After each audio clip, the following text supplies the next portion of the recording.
Did you say you were excited to see me? I am excited to see You you. see me every day. I do.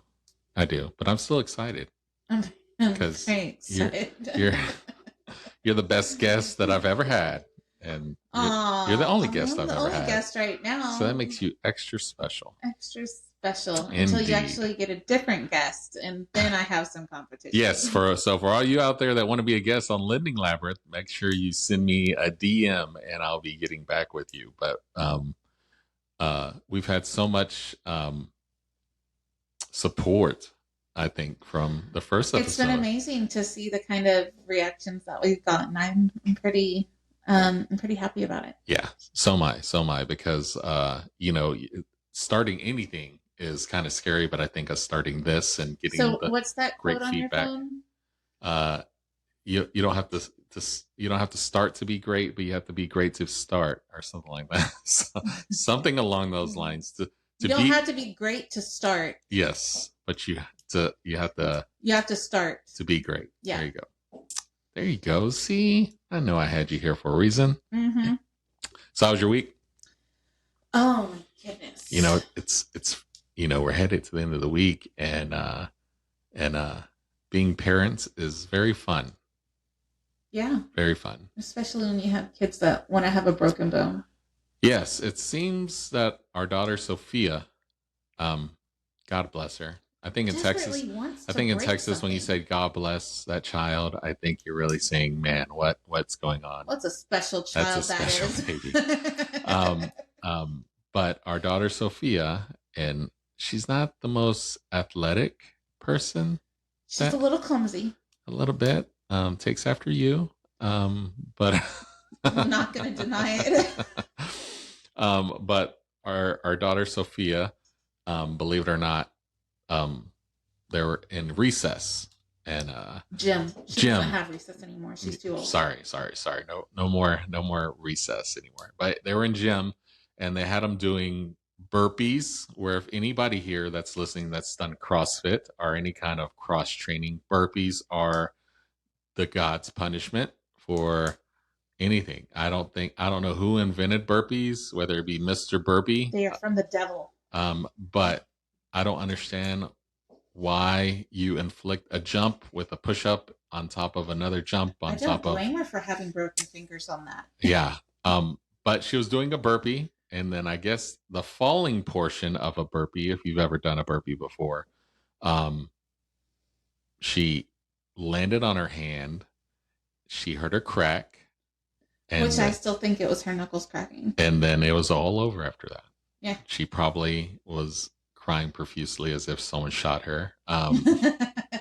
In in gym, but I got a phone call, and the horrible thing is we don't work too far away from the school, but we were pretty far away. Yeah, we were in Galveston. Yeah, we're a good hour and a half from her because we had to do some stuff in Galveston, Texas, which is very far from Houston, Texas. Um, and so we're like, you call us, you tell us you broke your finger, and now I got to rush to get back to Houston. So end of the story. Just bruised. End of the story. No, wait. Loved. Another funny part of that is, so we go to the urgent care, and I think urgent care is Swahili for double expensive, because we go to the urgent care, and I look at her dead in the face, and I say, this X-ray is going to cost me $1,000. So I told her that story. I told her what you said, and she looked at me because what you had told me is that she responded being like, probably. And she's like, I didn't say that, Mom. I said it more than likely is because it was a lot more expensive when Angelina and I got our X-rays, because this is the second time within the past month that we've had to go to the urgent care with possible broken bones. So I don't know if there's a limit for how many X-rays one can get in a year, but my Sophia is trying to see what that limit is. She wants to have some broken bones, but they were just bruised. Yeah. So like Lynn said, bruises for everybody. So I have to tell you though, I really wish I would have been there whenever she did that, because the last time that they had that crash, the scooter crash, and I had the dummy twins in the urgent care. It was funny because as soon as they crashed into each other, Sophia and Angelina are laughing back and forth or crying back and forth. I'm so sorry I did this to you. I'm so sorry, Sophia, I did this to you. I'm so sorry you're hurting. But this time she didn't have anybody to say sorry to, so she was just crying. I'm sorry I did this to myself. So like Lynn said, it's all turned out for the best. She went to school today. So I think she's just trying not to go to school. She did want a letter from you to not do PE. You know, back in my day, I think this is why you have those back in my day conversations, because you're just like, man, I didn't even know what the doctor was until I was probably in my 20s, because we never went to the doctor. But we go to the doctor for everything. So it's kind of crazy. Exciting week for mortgages. I know rates have been doing really well. Yeah, definitely. I mean, so they've been dropping, but what most people don't know about rates is, or whenever it comes to our buyers, right? Like, not everybody knows that rates change every single day. And not only that, they can change multiple times a day. And so since we started seeing the rates dropping, towards the end of the year and the beginning of the year, I think now they're kind of tapering off a little bit. So, like, they dropped, then they went back up a little bit, then they dropped again, and then they went back up a little bit higher. So, I think we're kind of seeing some tapering off for the time being, but they are lower. So, you know how much I love ChatGPT, because I think AI is going to be the Skynet, and I think Terminator is going to. You love it so much that when you gave me my song, it's a little scary. I thought you got it from there. Yeah, so I think just. I love AI so much. So I was messing with ChatGPT, and I put in there, what are the top 3 fears for home buyers in 2024? And I'd love to talk about it with you today. All right. And see if we can come up with a solution. What do you think? I think we can. I think they're not. I don't think they're fears. I think they're. And if they are, let's lay them to rest. And you tell us. You tell us listening if you think what we're talking about are fears, and then maybe we can figure out if we can solve them together. But of course, I think the top fear that is pretty widely known is interest rates. Yes. So for those of you who don't know how an interest rate gets its luster, it's called a mortgage bond certificate.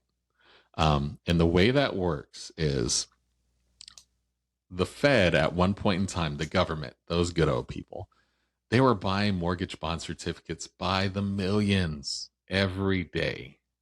Every day. They were buying tons and tons of mortgage bond certificates. And when they would buy those mortgage bond certificates, of course, just like anything, if you're buying, the price of them goes up. And so the crazy thing about mortgages is when the price went up, well, then mortgage rates went down. As weird as that sounds.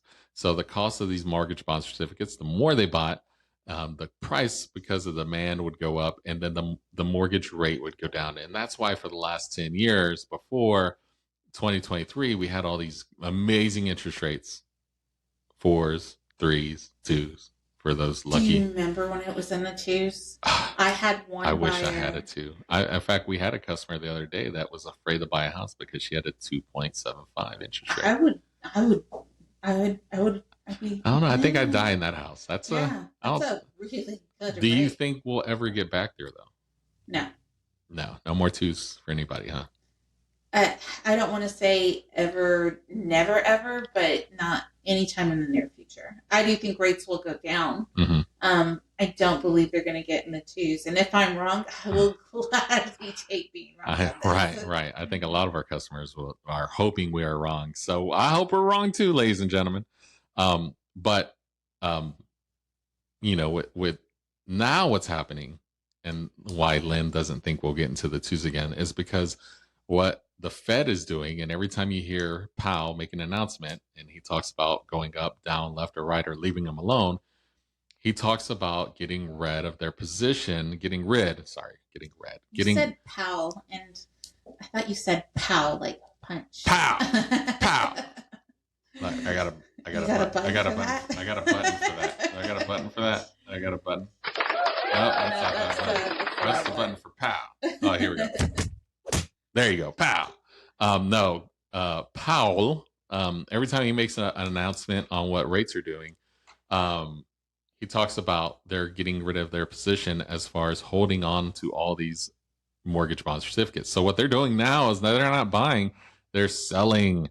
They're selling all of their certificates. And when you sell, that means the price goes down because nobody wants them. And when prices go down, oddly enough, mortgage rates go up. So where we're in a position where the government was buying all these mortgage bond certificates every day by the millions full, keeping rates down. Well, now they're saying, hey, we're getting a rate. We're unloading these mortgage bond certificates, which is causing rates to go up. But there's other factors that go into that as well. But the good thing is what we saw at the end of 2023 was rates going down. Yeah. For a moment there, I was very scared myself. Where the good thing here where we work at is we weren't really passing out a lot of 8% interest rates like the world thought they were at, but we were getting close. We were getting. I think maybe we did like a few 8% only because they were doing down payment assistance. Correct. And how down payment assistance works is if you're getting a contribution, the higher contribution you get, the higher the rate you get through the companies that offer those. Right. So we had a handful of those, but it was the standard rate was getting up there. Right. So the good thing is now, beginning of 2024, January, we're seeing them in the sixes again. I know. Yeah. I think everybody's very happy about that. My referral partners included, because I think now a lot of people are saying, look, I'm okay with it being high, but I felt a lot better about it being in the sixes. And so we're good about that. And so we'll keep an eye on what the rates do, because we always do. This is what we do best. We keep an eye on what the rates do, and we'll continue to keep an eye on what the rates do and let you guys know, and maybe bring in some other individuals on what their takes are, what the rates are going to be this year. But so, one of the things that I hear about, like, and it was funny, I was talking to an old friend of mine, and she was looking at a property that had 2 acres, and she's like, the rates are still kind of high. The sales price, I think, is still kind of high. And I told her, I was like, look, there's a common phrase that goes out there right now that says, date the rate and marry the house. And that's because marriage is forever, right, honey? Marriage is forever. Forever.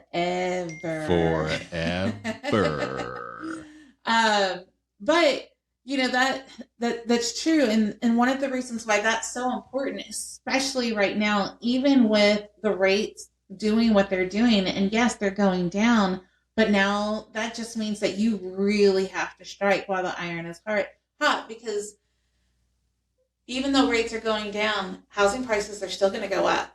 And so if you get your house now with a lower rate versus waiting, with the rates going down and the pricing's going up, you're not going to really make a difference in your payment. So do it right now where the prices are where they are and the rates are going down, and you can get into the house. And then that way, if the rates change after you purchase the home, you can always refinance. I mean, many lenders, including ourselves, offer a refinance program.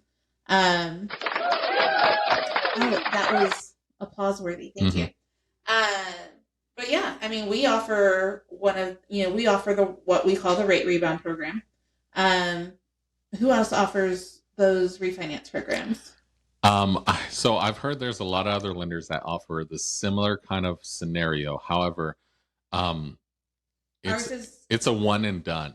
Yeah. I love ours. Yeah. So let's just say so-and-so mortgage, because I don't want to throw anybody's name underneath the bus, but I've seen one where it was for 3 years. Uh-huh. But once you refinance that anytime within that third year, that's it. So if you refinance in year 2 because you thought the rates were going to go in your favor, then that's it. Then it's like, thank you, have a nice day, and go about your day. Now, what's different about ours? Okay, I'm gonna sound like an infomercial right now. Hold on. There's got to be a button for it. Here you go. There you go. So, Announcement.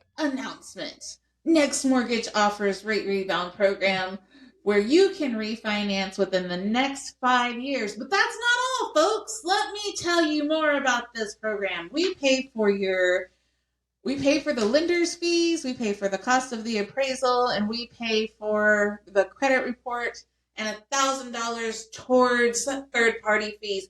And you thought that was great? That's not all, folks. We also refinance as many times within the next 5 years, as long as one of you meet two of the requirements. One, the rate has to drop more than a half a point, and two, there's 6 months between each financing. So you've got multiple times within 5 years. We pay for the lender fees, we pay for the appraisal fee, the credit report fee, and $1,000 for third-party fees. And we've got that it's within the next 5 years, not 3, 5, and as many times as you can within those 5 years, as long as you have the half a point in the 6 months. Thank you, everybody. Hey, that was pretty cool. I like that. Yeah, back to our programming. Back to the Living Labyrinth. Thanks for that infomercial, Lynn. No. If I would have did it, it wouldn't have sounded so good. Yeah, that's how it would have sounded. But yeah, thank you so much for explaining it. It is a great program. But, I mean, whether we're doing it or not, it still goes back to the whole point of, if date the rate, marry the house. You have the ability to refinance. Yes. And still get into the house you want today. So ask us more about that. Believe me, when it comes to rates, we're consumers too. We care about the rates, and we want to make sure that you understand what's going on that. So on to number 2 of the 3 things to fear for buying a home in 2024. Market volatility. It's a good word. Volatility. I don't get to say volatility enough. The uncertainties with the market. And I don't want to put that hand in hand with rates, but I think I want to put that hand in hand with guidelines when it comes to mortgages and people being able to buy, and what's going on with the agent side of things when it comes to their lawsuit. And if you don't know about that, maybe we'll have a podcast about that one day. Get maybe Keith, who's expert. Keith with Next Home. He'd be an amazing guest to have on our show to kind of explain what is going on. And I'm not going to get too much into that because I'm not the expert. So, but the uncertainty, the news does a horrible job, they do a great job scaring the hell out of everybody. I tell the story whenever I worked for an old company, because God, I've been doing this for a while, but I used to have a boss, and he explained it to me like this once. He goes, if you are driving down the road and you are constantly looking at that cement barrier on the side of the road that you don't want to run into. Yeah, thanks for coughing in the middle of my story. I tried to not cough. Some people want to hear it. But anyways, if you're driving on the road on the freeway and you're trying not to run into the cement blocks that keep you in line, you're not going to stare at what you don't want to run into. Otherwise, you're going to run into it. So I think that's how people drive on 290 every day from all the accidents. They just stare at the cement pillar, and then there's always an accident. I mean, at least that's what I see when I'm trying to get to work in the morning. But yeah, that's a great point. If you're constantly looking at all the danger, the tires in the middle of the road and everything in between, you're going to miss your destination. You may even miss your exit. Well, I love the way you just said that. You're going to miss your destination. Yeah.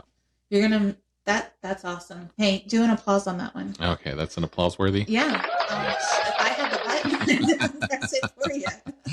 So the good thing is it's kind of to go back to another saying, you'll never get anywhere if you're constantly driving in the rearview mirror. But yeah, that's another good one. I haven't heard that one. That's another collab worthy. So we're full of quotes today. We're full of quotes. Maybe we should have had this quote section of just great inspirational thought. But yes, Confucius say the uncertainty when it comes to the market. I think that last year, this year, the year before, COVID year, I don't think that ever goes away.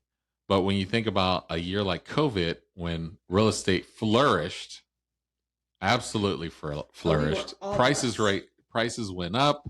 People were buying multiple offers, and around the world, it was the most scariest thing in the world, just as far as sending your kids to school. But that didn't matter in real estate for some apparent reason because it was just a odd year where everybody who had a house kind of stayed in their house and they realized, you know what, I need another house, or We were those people. yeah, we were those people. The house was too big or the house was too small, but they did their best to get out of their house to get something new.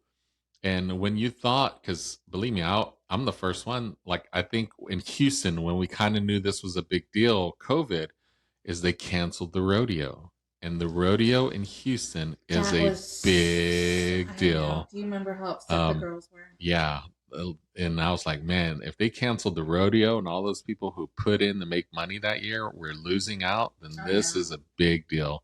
And so you kind of revolve that back to your business. You're like, well, are we going to be able to provide mortgages? Are we going to be able to lend money or go to work or what have you? Actually, I remember when that was becoming like breaking news all over the place, right? The rodeo had gotten canceled. Right.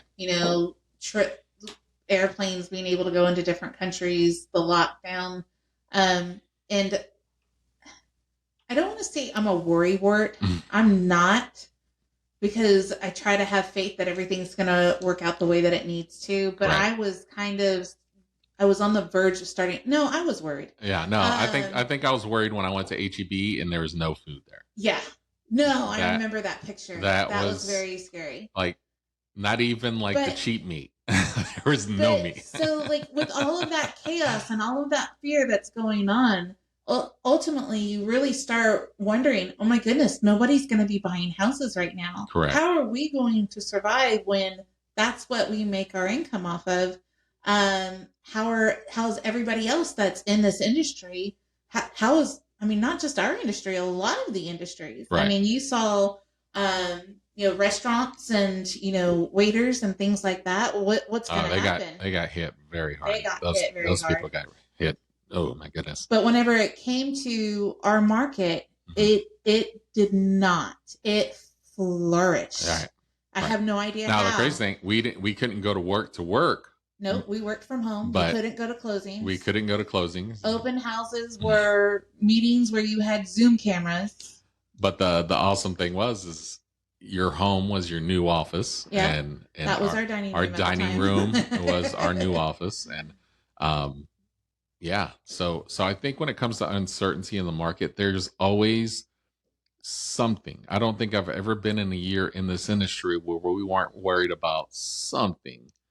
But we've always came through on the other side. I truly believe that buying a home is still one of the number one best investments anybody can ever make in their lifetime. Absolutely. I was talking to somebody the other day, and they're like, "Well, we're renting right now, and I really want to try to find some place that it's a smart move for me to make." And I was like, "Well, think about what's your rent right now." She's like $1,600, and I'm like, okay, $1,600 is good, right? But you're paying $1,600 of somebody else's principal and interest and putting it into somebody else's equity. Wouldn't you rather build your own equity? Right. And they're like, yes. I think it's, purchasing a home is one of the best investments that are out there because it helps build that equity and, No, you're absolutely right. Else's. So guys, and that's just another one reason to stick to listening to the Lending Labyrinth, because if we know, we're going to tell you and you're going to know. And so being in the know is half the battle. G.I. Joe. Okay, that's my little plug for G.I. Joe. Knowing is half the battle. So number 3 of the fears for 2024 in home buying is affordability and housing prices. And I think we touched on this a little bit. Now, this is ChatGPT. So if this is an AI making notes they're going to take over the world. I think ChatGPT is listening to all of our phone calls. It's a conspiracy. And they know what my customers tell me. So yes, affordability and housing prices, because I think everybody's had that conversation where they drive past the neighborhood. I know the very first house that we purchased, you could buy right now for at least $100,000 more than what I sold it for. Oh yeah. Way back when. Yeah. Which is crazy to me. Crazy. When we had Amelia, our last daughter, 5 years ago, a house in that neighborhood, because I had a coworker who lived in that neighborhood, sold it for $70,000 more than what we bought it for. Tragic. Yeah, and we had only been in our home for that time for maybe like 4 years. Yeah, no, it was. Yeah. Yeah, I think with all the homes, because we're in house number 3 right now, and so I think every house that we've lived in, if we kept them and actually sold them during the period when selling is just crazy, we could have came out with a pretty penny. Just because, again, the investment into these properties and your property, your primary property, the land you own, or whatever it may be, that's another thing. Like, people are scared, and that's awesome that you bring this up, right? Because we were talking about date the rate, marry the house. Right. Pricing housing. Price of housing will probably go up, but right now we're seeing appraisals with so much equity into them. We had one buyer who last month the appraisal came in $15,000 over the sales price. We had another buyer about 3 months ago that had $40,000 in equity, and that's amazing. That's crazy to buy a house that you can literally turn around and $40,000 for $40,000 more than what you bought it for. Yeah, that's crazy. So I mean, and we're still seeing that right now. Which is another reason: date the rate, marry the house. Now's the time to what's that word? Strike while the iron's hot. Strike when the iron's hot. That's right. So don't let the volatility, the interest rates. Say that word again. No, don't say it. It's such a negative word. I don't want you to say it, but it's. So don't let the fears. Yeah. Work with people, whether it be us or don't let the agents fear of striking out keep you from playing the game. Stop watching the news. No more news for anybody. Don't watch the news, because you know what? Hey, you missed my quote. Oh, I didn't. I missed it. What was it? Don't let the fear of striking out keep you from playing the game. Right, because you can't.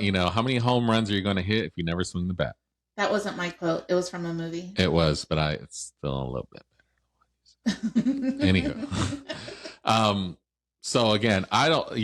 I can see where ChatGPT is grabbing this information from on the interweb and kind of spitting that out and saying, look, I think people are worried about rates. Of course, understandable. They were worried about them last year. Market volatility. I know you love saying the word, but it's such a negative word. People and affordable and housing prices. Yes. People in our industry, because everybody's saying volatility, you're not supposed to say that word. Well, what are we supposed to say? Who has it better than we do? Nobody. That's true. Go Wolverines. Anyways. Go Wolverines. Or Met people if you're listening. But no, it's exciting. It's not volatile. It's exciting. It's exciting. Yes. One of my bosses told me last year that I'm not supposed to say the market is crazy. I'm supposed to say it's exciting. So when someone comes up to you and says, man, the market is so crazy right now, say, no, it's not. It's exciting. So you change the definition of it and you kind of own it a little bit. But I'm owning volatility. Only because I'm taking it back. The word. I'm taking it back. Volatility. I'm taking it back. Taking it back. I think it's just because you like saying the word. I'm taking it back and making positive notes.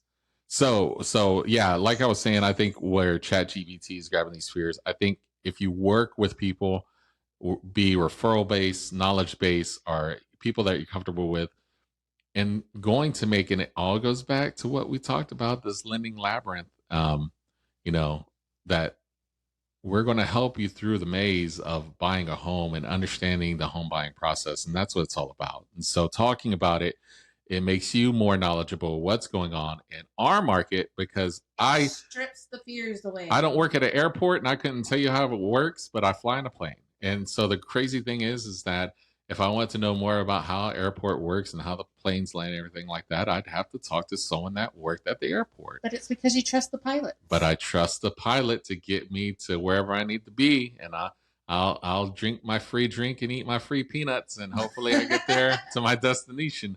And it's the same way here. You know, a lot of people feel like this is such an entanglement to get from contract to closing, but again, we'll get you there. We'll definitely get you there in the lending labyrinth. So thank you so much, Lynn, for being my guest once again. I don't know if Lynn's going to be able to be with us every week, but we'll try to pull her in here as many times as possible. But thank you so much for listening to episode number 2 of the Lending Out Labyrinth. And don't forget that, you know, when you work with experts, it's easy to get where you know where you're going if you have a map, and we have a map for you guys. And so we'll get you through the labyrinth, and we'll get you to the closing table. So if you need anything from us, remember, Mr. Next Mortgage, with Next Mortgage, we'll always get you to where you need to be, and we'll talk to you next week. All right, until next time. Check us out. Remember, like and subscribe to our page, and we're also on iTunes and Google Podcasts. You're on iTunes? We're on iTunes, yes. No. Yeah, iTunes, Podcasts, and I don't Google. even know what's going on. I know we're being famous. I don't know. Maybe people want to hear more about mortgages, but that's where you guys come in. But thank you so much for being with us today, and we will definitely talk to you again. Next week, and hopefully, until next time. Yeah, definitely. Talk to you soon.